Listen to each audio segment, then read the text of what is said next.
Cincinnati Bengals and the Cleveland Browns. As we sit right now, Cleveland Browns are 6-point home favorites. 38 is your total in this one. We know for sure Baker Mayfield is out. We also know for sure that Joe Burrow is out along with Joe Mixon. And I'm guessing, Brad, and this is just speculation, I am guessing that the majority of the starters for this Cincinnati team is not going to see very many snaps, if snaps at all. And again, no one has said that has not come out, but look, you've got on Wednesday, CJ Uzoma's not practicing out there, like all this stuff. Like there's just not a lot of reason to play these dudes. Trey Waynes, who they got back to kind of help in the defensive back, category. He just gets activated from COVID. Like, do you want to run him back out there? Like there's just a lot of reasons here that I think that we're, going to see Jamar Chase maybe not even suit up, maybe not see even T. Higgins or Tyler Boyd and all this. Like, I think we could see the full B squad for Cincinnati. So, I think it's a Browns or pass for me, but this wouldn't be anything that I would bet, I think, up until we got closer to kickoff. No, I think especially if the Chiefs win, then there's no chance of the 1 seed. So we're getting Brandon Allen most likely, aren't we? I think it's tricky though, because the Browns, like they are they're tanking-esque. Are they the Eagles from last year? Are they going to go out there and try and lose the game deliberately? Like you could see that message come down from the top, couldn't you?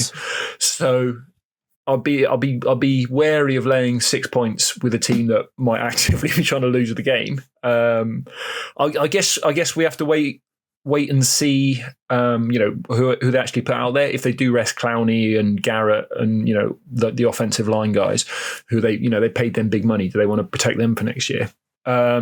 If we can move quickly on that, then obviously the Bengals +6 is probably valuable, especially with a 38 total, probably still dropping. This could be a legitimate preseason game. Each team runs 40 times and off they go to Hawaii. So yeah, I'll be looking at the Browns +6.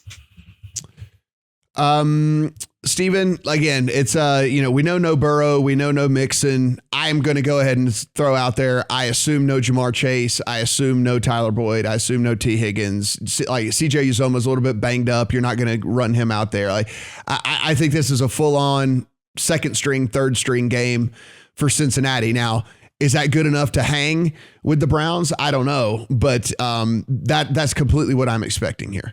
Well, to Brad's point, I worked with the Browns general manager Andrew Berry for 2 years when he was basically the right-hand man to the Colts general manager, and he is one of the brightest, sharpest minds, most respected minds in the NFL.